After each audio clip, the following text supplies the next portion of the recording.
originally D&D was Tolkien-esque fantasy, right?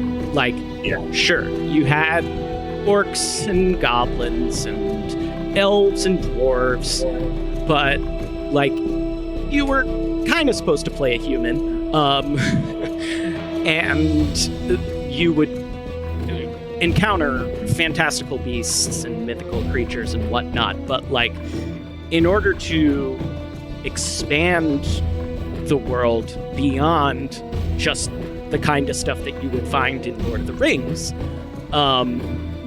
Gary Gygax and others kind of had to invent excuses for, like, how the hell did this creature get in here, right? And that's kind of where the idea of, oh, you know, there's other planes of existence out there, which is just kind of like a hand-wavy excuse, right? But when Planescape dropped, which I think it was in 1994, it was still even more radical and challenging to a lot of those old school D&D heads at the time that it came out. It kind of started to bring in influences from like Neil Gaiman's Sandman. There's a ton of Sandman DNA in Planescape, not just from an aesthetic and artistic point of view, but like also thematically, right? Because Sandman's whole deal is that basically anything you can dream of exists in the dreaming. And I've read a little bit about Planescape Torment, and I feel like there's a similar sort of thing going on here, where like anything that you can imagine exists somewhere in the multiverse. You just have to find it, you know? The only thing I would add is just that, so like it's interesting that like you're coming at this from not having played the game, but having the D&D background, because I've played this game more times than I can count. Like I lost count of how many times I've played through this game, but I've never played actual D&D in my life. But yeah, this is like the setting.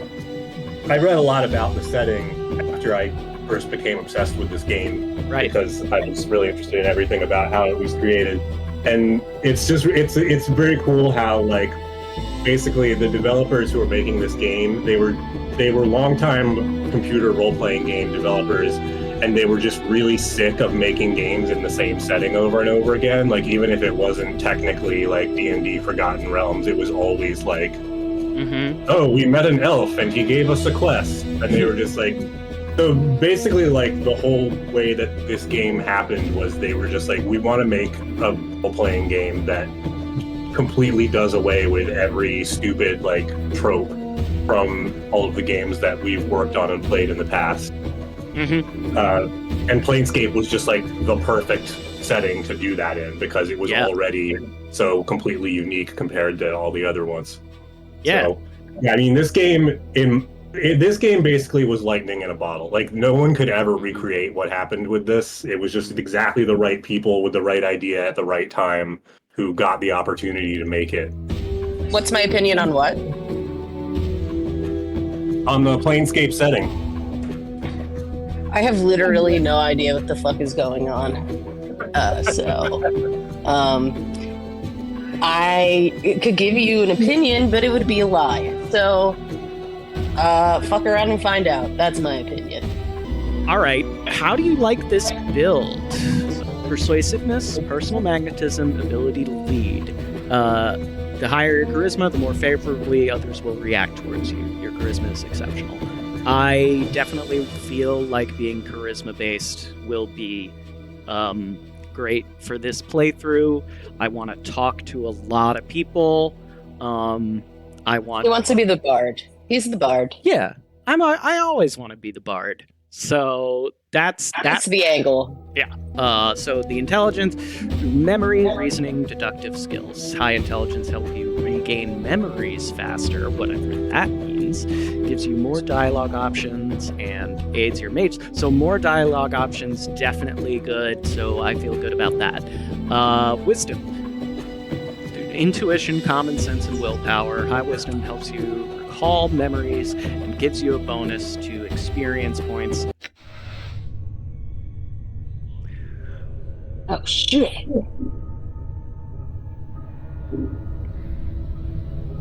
Hey, Chief. You okay? You playing corpse or you putting the blinds in the dusties? I thought you were a deader for sure. What? Who are you? Who am I? How about you start? Who are you? I don't know. I can't remember.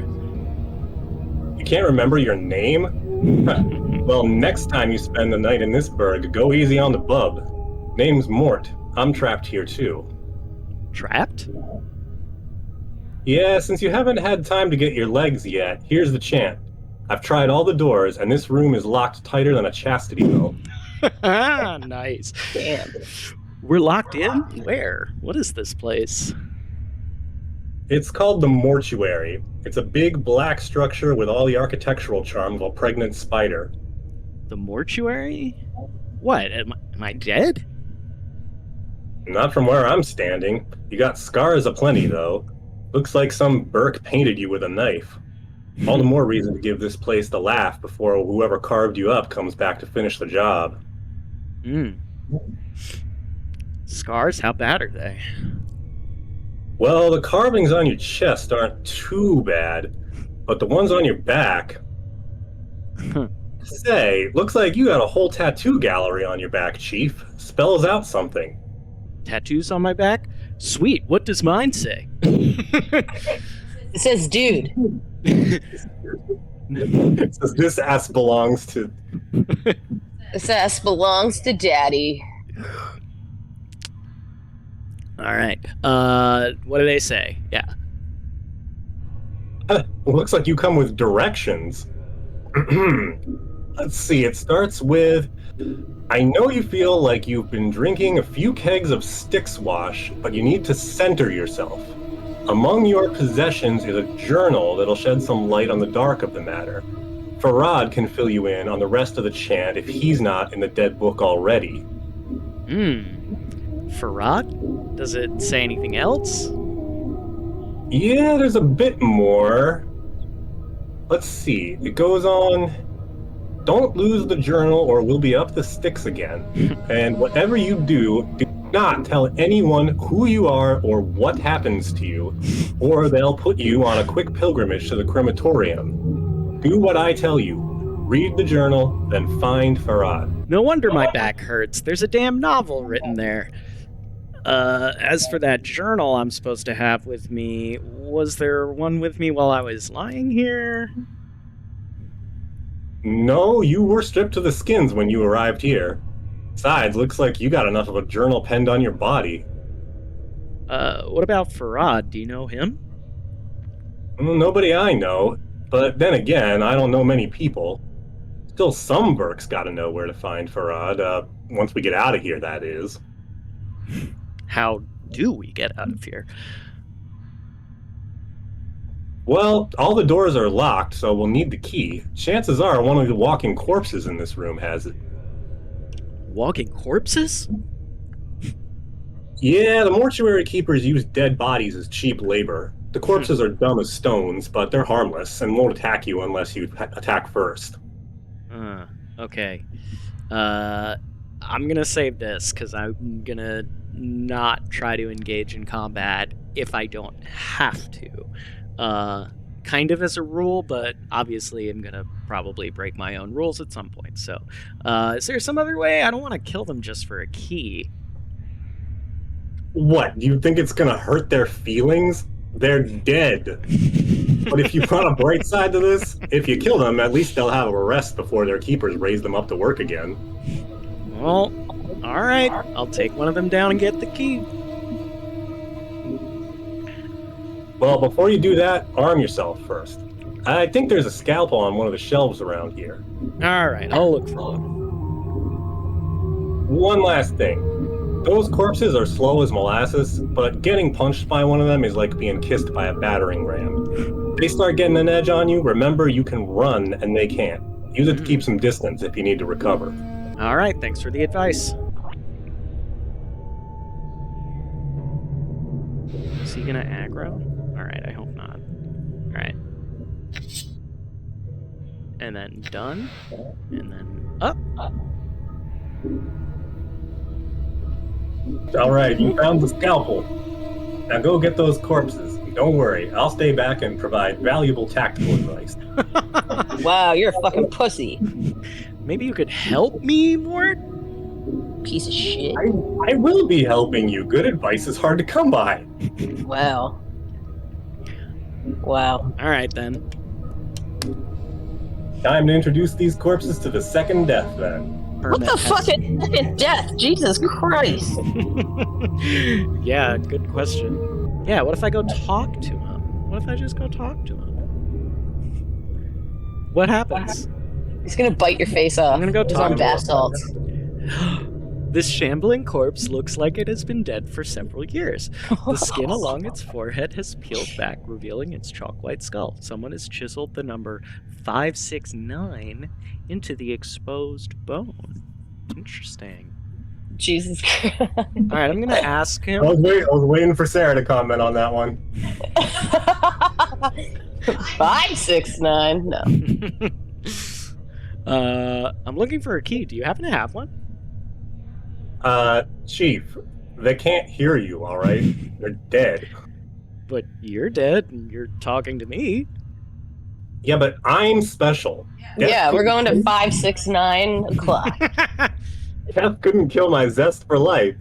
These corpses here, Mort rolled his eyes, they probably didn't have much personality to begin with.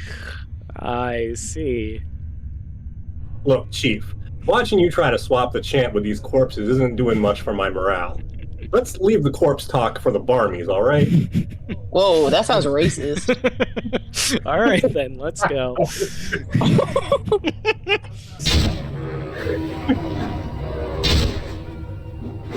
Damn, violence. Violence. Violence.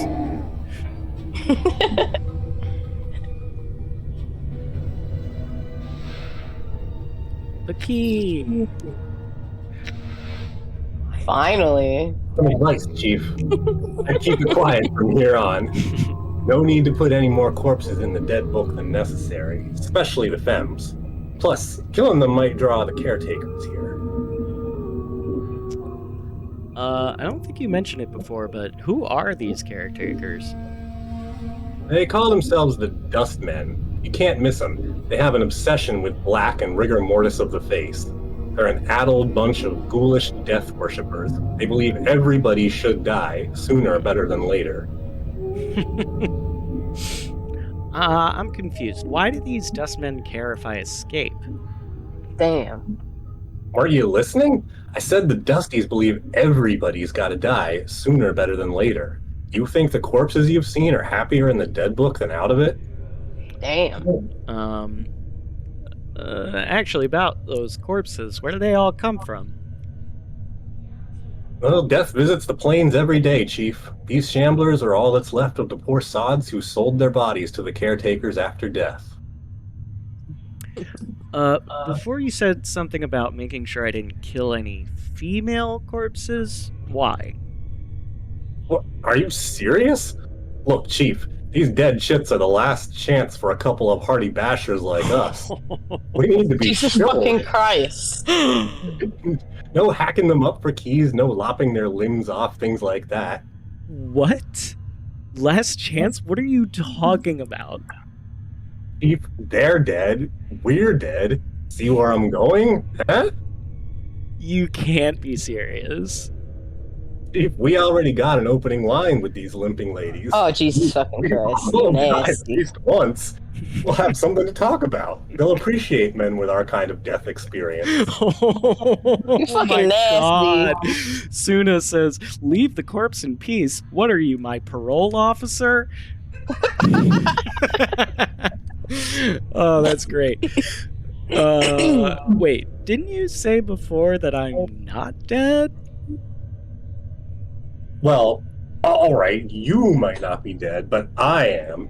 And from where I'm standing, I wouldn't mind sharing a coffin with some of these fine, sinewy cadavers I see here. Nasty. Mort starts clacking his teeth as if in anticipation. course, Oh, the goodness. caretakers would have to part with them first, and that's not likely. Oh my god. All right. I'll try and remember that. Look, Chief, it's obvious you're still a little addled with your kiss from death, so I got 2 bits of advice for you. One, if you got questions, ask me, all right? All right. If I have questions, I'll ask you. Second, if you're half as forgetful as you seem to be, start writing stuff down. Whenever you come across something that might be important, jot it down so you don't forget. If I had that journal I was supposed to have with me, I'd do that. Start a new one then, Chief. No loss. There's plenty of parchment and ink around here to last you. All right. It couldn't hurt. I'll make a new one then. Use it to keep track of your movements. If you ever start to get cloudy on important things like who you are, or more importantly, who I am, use it to refresh your memory. All right. I got it. Let's Updated my journal. go. I have updated my journal. Oh, do I have to Who the talk fuck like voice that? is Christian Bale from the future? Receiving room logbook. Can I read it? Ah. This huge logbook lists mortuary procedures in a tight, crabbed script. Okay. All shells entering the mortuary are to be delivered to the receiving room and logged with the scribe on duty before being embalmed or cremated. The records are to be checked to determine if the shell is one of the contracted, and if so, do not prepare the shell.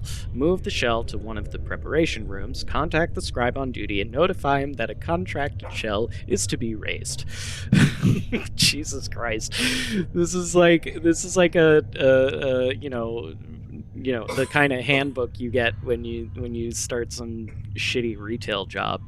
Following this list is thousands of entries of bodies that have been sent to the receiving room. As you flip through the rest of the book, however, you notice the last page has been cut out.